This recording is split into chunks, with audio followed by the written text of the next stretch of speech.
At the beginning of 199 AD, Yuan Shao, who had defeated Gongsun Tsar, began to deploy troops on the north bank of the Yellow River, waiting for an opportunity to cross the river and march south to fight Cao Cao. At the meanwhile, Cao Cao had just defeated and killed Lu Bu, preparing for the upcoming battle. Cao Cao first sent Shuhuan and Cao Ren to defeat Sui Gu, capture Hernay Commandery, and appoint Wei Jun as the governor of Hernay, then sent Zhang Ba to lead an attack on Qingzhou to hold Yuan Shao at bay from the east and west. Meanwhile, Cao Cao ordered Yu Jin to station at Yanjin, Liu Yan to station at Baima, and Jin Yu to station at Huanqing, to block Yuan's army from crossing the river to the south from the front. At this time, Yuan Shao was not eager to attack, but played diplomacy. He first sent people to contact Zhang Xiu in Wancheng, and Liu Biao in Jingzhou. Liu Biao immediately agreed to cooperate, and then Yuan Shao sent emissaries to Yuzhou to encourage the counties to rebel against Cao Cao. Many counties responded. At this time, Sun Ce in the southeast was plotting a sneak attack on Xuchang, while Ma Teng and Han Sui, who were in Guandu, were outwardly promising not to help both sides, but were actually planning to take advantage of their war. In June 199 AD, when Cao Cao heard that the desperate Yuan Shi wanted to travel north to Qingzhou to join Yuan Tan, he sent Liu Bei and his general Zhu Ling to lead an intercepting force. But by the end of the same year, after Cao Cao's army moved into Guanda, Liu Bei heard the news that Yuan Shi had died in Shouchun, and he asked Zhu Ling to return to Xuchang with his troops first. While he himself led his own troops to capture Xiapi with a surprise attack, killing Qizhou, the provincial governor of Xuzhou, who was appointed by Cao Cao. Liu Bei ordered Guan Yu to stay in Xiapi, while he stayed in Xiaopei. On the one hand, Liu Bei made friends with Yuan Shao in the north, and on the other hand, he openly recruited troops under the banner of anti-Cao Cao, and soon recruited a force of more than 10,000 men. Overstretched, Cao Cao only sent Liu Dai and Wang Jung with their troops to conquer, but they were quickly repelled by Liu Bei. While Cao Cao was surrounded by enemies, he suddenly heard a good news that he couldn't believe, namely, that Jia Shu had actually persuaded Zhang Xiu to surrender Cao Cao, and come to Xuchang in November 199 AD, the eve of the Great War. While Liu Biao in Jingzhou was ready to go north to attack Cao Cao, there was a rebellion at his rear just as he was about to send troops. Zhang Xian, who was not on good terms with Liu Biao, was persuaded by Huan Jie to raise an army to rebel and support Cao Cao. 4 commanderies in southern Jingzhou rebelled. Liu Biao could only turn back to quell the rebellion, and could not support Yuan Shao. In the first month of 200 AD, Dongchen and others were all exterminated by Cao Cao. In the leakage of the clothesline edict, they plotted to overthrow Cao Cao together with Emperor Xian. And Yuan Shao finally gained a legitimate reason to go to war, declaring that he was crusading against Cao Cao, under the clothesline edict of Emperor Xian, and ordering Chen Lin to write a diatribe to crusade against the traitors. Yuan Shao and Cao Cao have since officially broke up and declared war. Cao Cao was furious when he learned that Liu Bei was also involved in the clothesline plot, and immediately decided to lead an eastward expedition himself. This time, Liu Bei never expected Cao Cao to come in person, and after seeing Cao Cao's banner from afar, Liu Bei threw down his troops, and fled to Qingzhou to join Yuan Tan, then followed Yuan Shao to Yecheng. Guan Yu, who was left behind in Xiapi, was soon surrounded by Cao Cao and had to surrender. Meanwhile, strategist Tian Feng advises Yuan Shao to take advantage of Cao Cao's absence to raid Cao Cao's headquarters at Xuchang, but Yuan Shao refuses, saying that his youngest son is sick. But Yuan Shao did not fail to take action. In February 200 AD, when Cao Cao had not yet returned from Xuzhou, Yuan Shao simultaneously sent his troops to attack the 2 crossings on the south bank of the Yellow River, Baima and Yanjin, in an attempt to take up key points on the south bank of the Yellow River, in order to secure the passage of his main force through the Yellow River. Yuan Shao sent his general Yan Liang, with more than 10,000 men to attack Liu Yan in Baima, while he himself led a mighty army into Liyang, and sent another troops to attack Yanjin. At that time, Yu Jin and Yue Jin, who were stationed in Yanjin, had only 5,000 men under their command. Not only did they tenaciously hold the Yanjin ferry, and repel Yuan's army, but they also heroically killed and attacked Yuan Shao's separate battalions across the Yellow River. They burned more than 30 strongholds of Yuan's army, and killed and captured thousands of enemy troops, and more than 20 officers of Yuan Shao surrendered. In April of the same year, Cao Cao returned from Xuzhou, and decided to personally support Bai Ma. He adopted Xu You's plan, and sent troops to Yanjin, pretending to cross the river to attack Yuan Shao, and attract his attention. After Yuan Shao did send troops to support him, Cao Cao immediately changed direction and sent Zhang Liao and Guan Yu as the vanguard, with himself and Xu Huang leading a surprise attack on Yanliang at Bai Ma. When the forward troops of Cao's army were 5 kilometers away from Yanliang spotted them and hastily engaged them. Guan Yu, who was at the forefront, spotted from afar where Yanliang's martial flag was located. Under the cover of Zhang Liao, Guan Yu steered his horse into the enemy line with a spear, stabbed Yanliang to death, and then pulled out his sword to cut down Yanliang's head, and rushed back from the enemy army unharmed. Yuan's army was in chaos, and Cao Cao took advantage of the situation to command Xu Huang and others to lead the attack, and Yuan's army collapsed. This was the only time in the history of the Three Kingdoms that a military general single-handedly killed the enemy commander in the midst of thousands enemies. After relieving the siege of Bai Ma, Cao Cao thought that once Yuan Shao's main force pressed over the 2 strongholds of Bai Ma and Yanjin would be lost sooner or later, so it would be better to give up on initiative and focus on holding on to Guandu. Cao Cao then transferred all the people and supplies in the area of Bai Ma and Yanjin to Xuchang. After learning the news of Yanliang's death, Yuan Shao was infuriated and decided to personally lead his main force to cross the river to pursue the attack. Zhu Shou dissuaded him, but Yuan Shao did not listen. As Cao Cao withdrew from Bai Ma, the situation of Qingyu, who had only 700 men in Huanqing, became very dangerous. Cao Cao wanted to send him another 2,000 men, but was refused by Qingyu.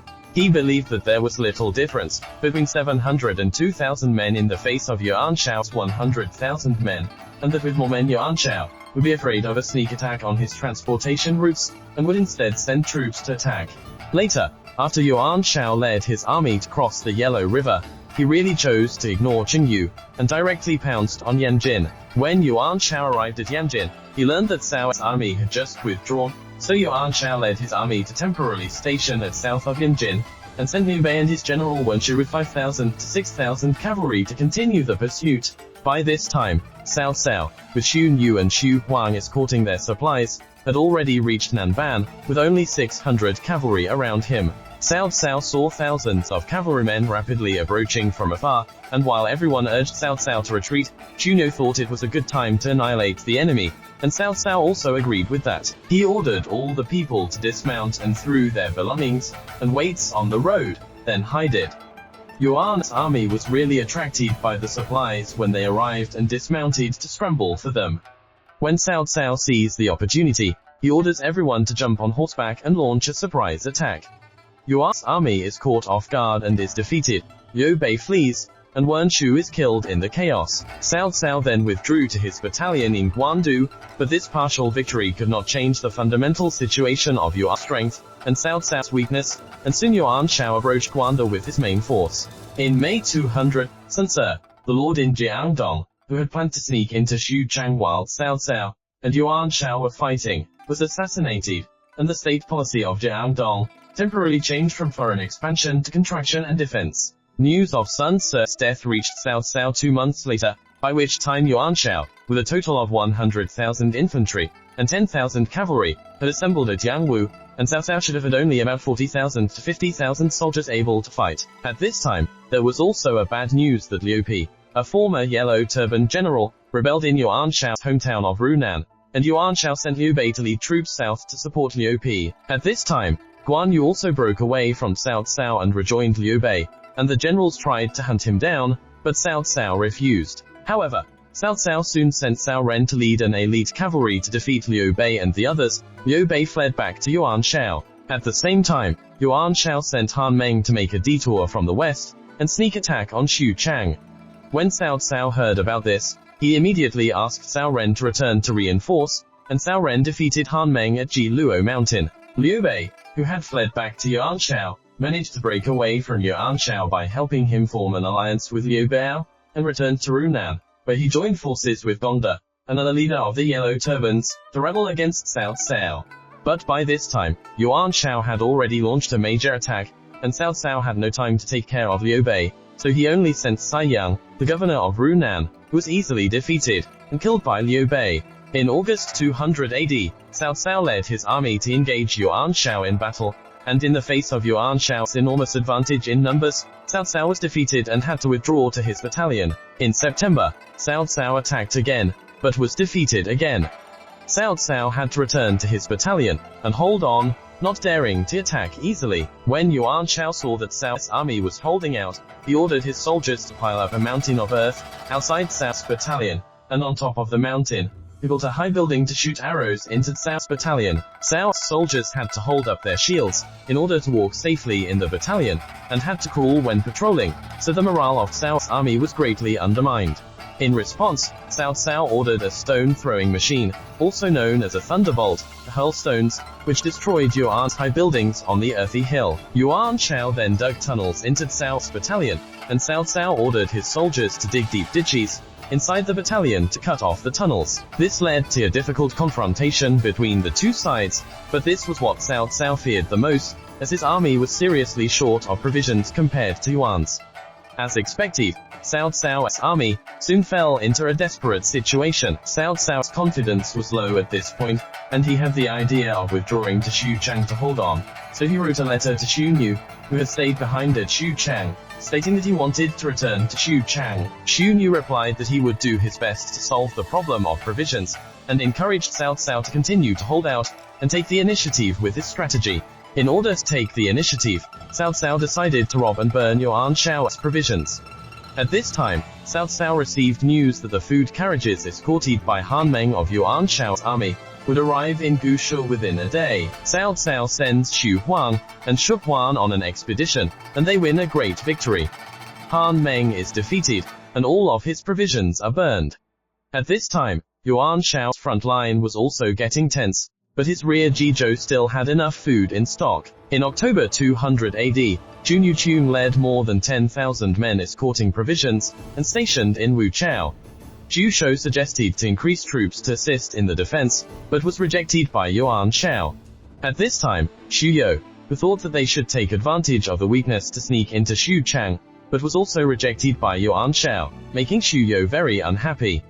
Meanwhile, news came from the rear that Xu You's family members had broken the law, and were arrested and imprisoned. Xu You was furious when he heard the news, and left Yuan Shao's battalion to join Cao Cao in the darkness of night. Xu You told Cao Cao that Yuan Shao's provisions were in Wuchao, which was poorly guarded, and suggested that Cao Cao should attack it immediately, and Yuan Shao would be defeated. After some deliberation, Cao Cao decides to try his luck and lets Cao Hong and Xu Nu stay behind while he takes the rest of his generals and 5,000 elite soldiers, posing as Yuan's army, and heads for Wuchao. When Cao's troops arrived, they set fire to all sides, and Yuan's army was in great disarray. Zhun Yuchun failed to engage in the battle in haste, so he retreated to his battalion and held out, while at the same time he sent for Yuan Shao's reinforcement. Upon learning the news, Yuan Shao quickly summoned his generals to discuss the matter. Among them, Zhang He argued for sending strong reinforcements to help Zhun Yuchun, while Guo Tu, however, urged Yuan Shao to take advantage of the weakness to attack Cao's Guandu battalion. Yuan Shao adopted Guo Tu's suggestion after balancing it, but sent Zhang He and Gao Leng, who opposed the idea, to attack Guandu, while sending only a few troops in light support of Wuchao, and leaving himself in the battalion to wait. At this point, Cao Cao was still struggling to attack Wuchao, and with only 5,000 men to Zhun Yuchun's 10,000 men, it was difficult to conquer for a while. As dawn approached, Yuan Shao's reinforcements arrived. Some suggested that Cao Cao should defend separately, but Cao Cao roared, "Leave it alone, and report when the enemy is behind us." Encouraged by Cao Cao's heroism, the entire army fought to the death, and finally broke through Zhun Yuchun's battalion at the last minute, who was killed by Cao Cao's valiant general, Ye Jin, on the spot. All of Wuchao's provisions were burned by Cao Cao's army as well. At this time, Zhang He and Gao Leng were attacking the strongly defended Guandu battalion of Cao's army. The news came that the provisions of Wuchao had been burned. Meanwhile, because Guotu's plan had failed, he falsely accused Zhang He to Yuan Shao. Fearful and angry, Zhang He and Gao Lung had no choice but to surrender to Cao's army. Yuan's army was suddenly shaken, and the whole army began to collapse. Cao's army took the chance to launch a general attack, and Yuan Shao fled back north of the Yellow River with only 800, leaving 70,000 to 80,000 of Yuan's army to be killed. After this battle, Yuan Shao returned to the north of the Yellow River, pacified some rebellions in the Jizhou region, stabilized the situation, and remained powerful with Yizhou's huge population and material resources. Cao, on the other hand, took the opportunity to seize some counties on the southern bank of the Yellow River, and the two sides confronted each other in the middle and lower reaches of the Yellow River. But when Yuan Shao died of illness in June 202 AD, he failed to deal with the issue of his successor, and the Yuan family began to divide, and the balance of victory began to tip completely in Cao's favor.